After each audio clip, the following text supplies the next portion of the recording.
రేవంత్, నువ్వు ఏంటి రెస్టారెంట్లో పనిచేసేవాడివా? నేను రెస్టారెంట్ కాదండి, రెస్టారెంట్ కాదు. నేను ఇంటర్మీడియట్లో ఉన్నప్పుడు లైక్ అంటే నాకు ఇలాంటి చెప్పడం ఇష్టం లేదు, ఎందుకంటే అదేదో మళ్ళీ చెప్పి సెంటిమెంటల్ అన్న, ఎందుకంటే నేను చాలా మందిని చూశాను. బట్ ఇది నేను బ్యాక్ డోర్ లో కనుక్కున్నాను. నేను చాలా మందిని చూశాను, ఆ సెంటిమెంట్ గా చాలా మంది ఎందుకంటే వాళ్ళలో నేను ఉన్నాను. సెంటిమెంట్ క్రియేట్ చేసుకుంటున్నాడు సమ్వాట్ ఇది అని చెప్పేసి అని అనుకుంటాను భయం అనే కాదు. అంటే ఒకటి నేను చేసిన తప్పు పని కాదు, నేను చేసింది ఇంట్లో ఒక ఇంటర్మీడియట్ 15 ఏళ్ళు వచ్చా కూడా ఇంట్లో, అంటే ఆ టైంలో నా ఫైనాన్షియల్ సపోర్ట్ కానీ, ఎందుకంటే మేము మా మేనమాల దగ్గర ఉండి పెరిగాం. నిజంగా వాళ్ళందరూ ఎంతో ప్రేమగా నిజంగా వాళ్ళందరూ అంత బాగా చూశారు కాబట్టి ఇవాళ ఈ స్టేజ్లో ఉన్నాం. అండ్ ఇవాళ మంచిగా 4,000 లోపలికి వెళ్తున్నాయంటే అది మా అమ్మమ్మ తాతయ్య వల్లే. అండ్ ఆయన 9 మంది పిల్లలు, పెద్ద ఫ్యామిలీ, కంబైన్డ్ ఫ్యామిలీ. నేను చాలాసార్లు చెప్తాను, ఎన్నిసార్లు అని చెప్తాను, yes I have a joint family. And వాళ్ళందరూ సపోర్ట్ ఉంది. అండ్ తర్వాత ఆ టైంలో నువ్వు వర్క్ చేయాల్సి వచ్చిందా? ఆ టైంలో అంటే నాకు ఇంట్లో ఇష్టం లేక, మావయ్య నాకు ఇది కాదు, నాకు అన్నీ కొనేవారు, ఇది కావాలంటే ఇది కొనే, అది కావాలంటే దట్టు. దానితో నేను విపరీతం అల్లరి. నా అల్లరిని భరించడమే ఒక పెద్ద టాస్క్ వాళ్ళకి. దానికి తోడు ఇంక ఇలాంటివి అంటే ఇంకా దీని పాపం మా అన్నయ్య చాలా నా గురించి కూడా హార్డ్ వర్క్ చేసేవాడు. అండ్ ఎట్లా క్రికెట్ మ్యాచ్ ఆడుతూ బెట్స్ కడుతూ ఆ వచ్చిన డబ్బులతో మళ్ళీ ఇలా అంటే ఇంట్లో ఇంకా అంటే ఏంటి బెట్టింగ్ ఆడుతున్నా మళ్ళీ ఇవన్నీ చెప్తే అదో భయం. దాచుకున్న డబ్బులతో ఏవైనా సరే దీన్ని వేరే దానికి ఉపయోగించు, లేదంటే నీ టాలెంట్ని ఉపయోగించు, ఎందుకు ఇట్లా ఈ సైడ్ ద్వారా అనేవాళ్ళు. సో ఇవన్నీ ఉండేది. అండ్ ఒక స్టేజ్కి వచ్చాక సో మేడం వాళ్ళందరికీ వాళ్ళకి పెళ్ళవుతూ అంటే మావయ్య నాకు ఇది కావాలి అది కావాలి అడగానే కొంచెం సిగ్గేసేది, మొహమాటం వేసేది. అట్లాంటి టైంలో కొన్నిసార్లు కాంపిటీషన్ కట్టాలంటే 100 rupees for state competition, 200 rupees for inter championship, ఇదని అనేవారు. ఎవ్రీ వీక్ ఏదో పడతానే ఉండేది. 1-2 సార్లు ఇచ్చారు. ఎవ్రీ వీక్ 200 అంటే ఎక్కడి నుంచి అడుగుతాను నేను. సో అప్పుడు ఆ టైంలో ఏం చేసామనంటే కొన్నిసార్లు క్యాటరింగ్ బాయ్గా చేశాను. క్యాటరింగ్ బాయ్ అంటే ఏం చేసామండి? అంటే మమ్మల్ని సర్వ్ చేశాను, ప్లేట్స్ అవి క్లీన్ చేశాను, అండ్ వడ్డించడం ఇవన్నీ చేశాను. అండ్ తర్వాత ఇప్పుడు తలుచుకుంటే ఎలా అనిపిస్తుంది నీకు? నేను అంటే హ్యాపీ అనిపిస్తుంది. అంటే నేను అన్ని పనులు చేశాను. అండ్ ఈవెన్ కళ్ళ నీళ్ళు తిరుగుతున్నాయి. అలానే కాదు.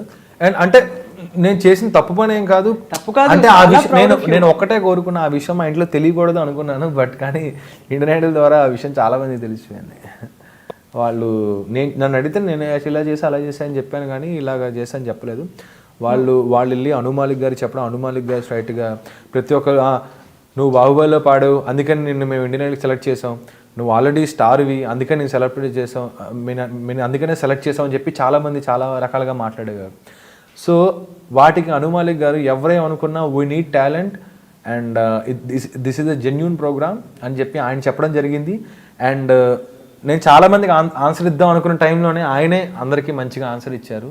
And thank you so much Anu Malik sir for that. And seriously చెప్తున్నానండి, ఇప్పటికీ యూ ఫీల్ ఇది తెలుస్తుంది కదా, అంటే ఒక కష్టం కాదు కానీ కష్టం అని కాదండి. నేను ఒకటి చెప్తాను, ఇది లేకపోతే నేను లేదు అంటే నేను ఒకటి చెప్తున్నాను, నాకు ఒక హ్యాబిట్ ఉంది. ఏదైనా ఒకటి అలవాటు అయిపోతే నేను అది వదలను. అది మనుషులు కావచ్చు, కారు కావచ్చు, బైక్ కావచ్చు, ఇది కావచ్చు. అంటే అందులో వెళ్ళాలనుకుంటే ఆ తర్వాత వేరే దానికి ఇష్టపడేవాడిని కాదు వెళ్ళడానికి. నా కారు ఉందిగా మళ్ళీ వేరే వాళ్ళ కారు ఎందుకు, అది BMW బెంజ్, నా కారు నాదే అన్నట్టు ఉండేవాడిని. తరువాత మా మావయ్య అనేవారు, ఇవాళ నీ కారు లేదు, కారు మొత్తం నువ్వు అర్జెంట్గా వెళ్ళాలి, నిన్ను ఈ మణిశర్మ గారు కిరవాణి గారు పిలిచారు, ఏం చేస్తావు, వెళ్ళడం మానేస్తావు? మా ఇంట్లో ఇట్లాంటి ఎగ్జాంపుల్ పెడుతూ నువ్వు ఇట్లా ఉన్నావు అనుకో, రేపు పొద్దున మిస్ అయిపోతావు, నీ లైఫ్ కష్టం, నన్ను ఇట్లా భయపెట్టేవారు. సో అది అలాగా ఆ భయం అది ఉండిపోయింది, ఆ జంకుతనం. అంటే చూసిన జనం దృష్టిలో ఏంటంటే రేవంత్ అది చాలా యోయోగా కనిపిస్తాను, నిజంగా చెప్తున్నాను.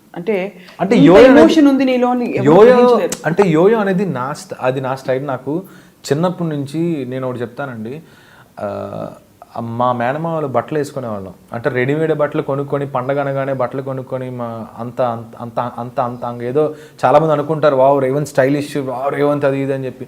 ఎందుకంటే మేము ఏం పడ్డాం, ప్రతి ఒక్కరు కష్టపడతాం. అందులో ప్రత్యేకంగా నా కష్టం చెప్పుకోవడానికి ఇదేమీ గొప్ప కాదు.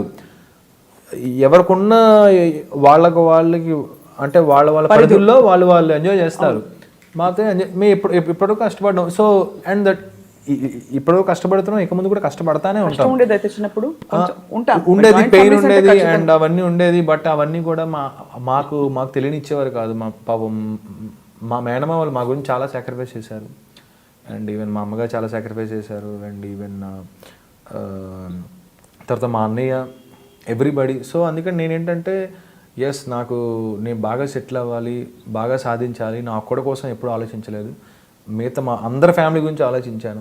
నేను చిన్నప్పుడు ఏదైతే మిస్ అయ్యానో అది నా నెక్స్ట్ జనరేషన్, అంటే మా మావయ్య పిల్లలు కానీ మా దీనికి మిస్ అవ్వకూడదు. అందుకని వాళ్ళు ఏది అడిగినా అది కొనడం, ఏది అడిగితే చేయడం. అంటే నాకేంటంటే చిన్నప్పటి నుంచి ఇది లేదు అని ఉండకూడదండి. నా ఉండండి అది లేదని నా మాట నచ్చదు. ఎందుకంటే చిన్నప్పుడు ఇది లేదండి అంటే మా ఇంట్లో అనేవారు, నువ్వు లేదంటే లేకుండా పోతుంది, ఉంది అని మాట్లాడి అన్నీ వస్తాయి నీకు అనేవారు. సో ఇట్లాంటివన్నీ నేర్పించడం, ఎథిక్స్. నేను అది మనస్ఫూర్తి చెప్తాను. ప్రిన్సిపల్స్ అలా బిలీఫ్స్ ముందొక మాట వెనకాల మాట్లాడడం నాకు రాదు నిజంగా. ఎవరే అనుకోమనండి, ఎవరు వచ్చాడైనా నేను స్ట్రైట్గా చెప్తాను. కొంతమందికి రేవంత్ నచ్చచ్చు, కొంతమంది రేవంత్ నచ్చకపోవచ్చు. నచ్చంత మాత్రం వెళ్ళి ఇదిగో బాబు ఇది నేను అని చెప్పి లేదు. ఎందుకంటే ప్రతి ఒక్కరు కూడా ఈవెన్ సింగర్స్లో అయినా బయట ఎవరైనా సరే వాళ్ళు ఏంటంటే వీడు ఇలా చెప్పాడు, వాడి మాట నమ్మడం, వాడు నమ్మేయడం. ఎందుకంటే ఒక షో పోయినంత మాత్రం నాకేం కాదు, ఒక పాట పోయినంత మాత్రం ఏం కాదు. అయ్యో ఎందుకు పోయిందే, నన్ను ఎందుకు తప్పుగా అనుకున్నారన్న అన్న విషయంలోనే నేను ఓన్లీ బాధపడతాను తప్ప అవకాశం పోయింది. బట్ కానీ పక్కన ఇవాళ ఇది పోయింది, రేపు ఇంకోటి వస్తుంది. నాకు నా అంత నేను ఎంత మూర్ఖుండంటే అది ఒక రకంగా వస్తుంది. ఎందుకు రాదు? సంవత్సరం వచ్చు, 2 సంవత్సరాలు, 3 సంవత్సరాలు. బట్ ఆ డే వస్తుంది. ఆ డే వచ్చినప్పుడు definitely everyday is my day. Everyday అలాగే అనుకుంటా, అలాగనే ఇప్పటికే అలాగే అనుకుంటాను. అండ్ ఇంజనీరింగ్కి వెళ్ళే ముందు కూడా చాలా మంది నేను మధ్యలో డిగ్రీ డిస్కంటిన్యూ అండి. ఆ విషయం నేను మనస్ఫూర్తిగా చెప్పాను. అండ్ మనస్ఫూర్తిగా ఎందుకు చెప్తున్నా అంటే సంగీతం కోసం ఆ డిగ్రీ చేశాను, పాట కోసం సాక్రిఫైస్ చేశాను నేను చెప్పను. అంత గొప్ప మాటలు చెప్పను. ఎందుకంటే బికాజ్ నేను అంత పెద్ద ఇప్పుడిప్పుడే నాకు వస్తున్న అవకాశాలు అవి నేను యూజ్ చేసుకుంటూ, తెలుగులో యూజ్ చేసుకుంటూ, అమెరికాలు అక్కడ షోలు చేసుకుంటూ ఏదో మెల్లిగా నా మట్టుకు వెళ్తా ఉన్నాను నేను. బట్ కొంతమంది చూసి వావ్ రేవంత్ పాష్, ఏదున్నా సరే నాకున్న రెస్పాన్సిబిలిటీ నాకు ఉన్నాయి. నేను అవి అందరికీ చెప్పుకోలేను కదా. And of course that's a responsibility. నాకు ఎవరేమనుకున్నా సంబంధం లేదు. ఫస్ట్ నా ఫ్యామిలీ నాకు ఇంపార్టెంట్. ఎందుకంటే ఇప్పుడు నేను ఒకటి చెప్తానండి, చాలా మందికి ఈగో ఫీలింగ్ ఉంటుంది. అబ్బా వద్దులేరా వాడు ఉంటే తప్పులేదు అనుకో, బట్ కానీ దానివల్ల అవకాశం మిస్ అయిపోతున్నాం కదా. అది ఆ మిస్అండర్స్టాండింగ్ ఉండకూడదు అనేది ఉండకూడదని నా ఫీలింగ్. దేవుడి దయ వల్ల ఈ ఇంటర్వ్యూ ఎవరైనా చూస్తే, అఫ్ కోర్స్ అందరూ చూస్తారు. ఎందుకంటే ఐ డ్రీమ్ అనేది అందరి డ్రీమ్ కూడా. ఎందుకంటే రీసెంట్గా వచ్చిన ఐ డ్రీమ్ ఎంత పాపులర్ అయిందో మన అందరికీ తెలుసు. డెఫినెట్లీ ఇది అందరూ చూడాలని నేను మనస్ఫూర్తి కోరుకుంటున్నాను. అండ్ నిన్ను కూడా పర్ఫార్మెన్సెస్ చూస్తున్నారు, నువ్వు మాట్లాడే మాటలు చూస్తున్నారు ఇండియన్ ఐడల్లో కూడా. So everybody knows what Revanth is ఇప్పుడు. సో నీ ఆల్ టైమ్ అంబిషన్ చెప్పేలోపు మన ఇద్దరం కలిసి పాట పాడదాం. తప్పకుండా. ఏం పాట? మీ ఇష్టం. తరిమే వరమా తడిమే స్వరమా ఇదిగో ఈ జన్మ నీదని అంటున్నా, వింటున్నావా వింటున్నావా వింటున్నావా వింటున్నావా వింటున్నావా. తప్పకుండా వింటారులేండి అందరూ. టైం వస్తుంది. నేను ఇట్లా అనుకోలేదు కానీ మళ్ళీ మాట్లాడితే ఏంటి పిల్లల్లో మాట్లాడే అలా అనుకుంటే every dog has a day.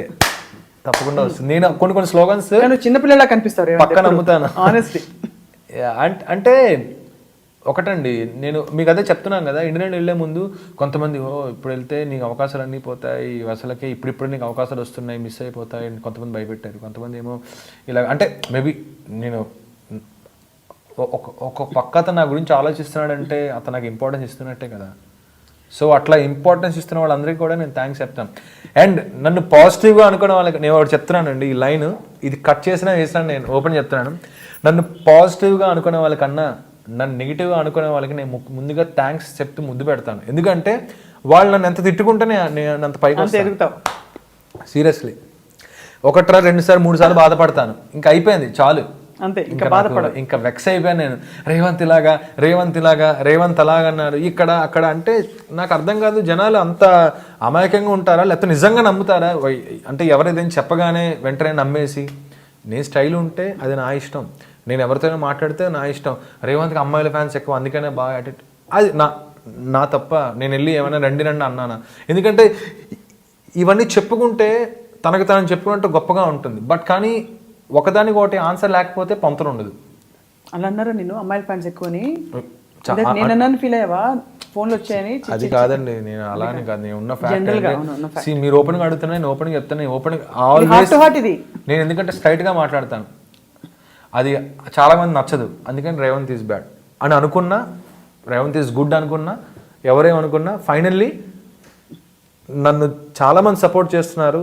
ఇప్పుడు ఆల్ ఓవర్ ఇండియా అంతా సపోర్ట్ చేస్తుంది.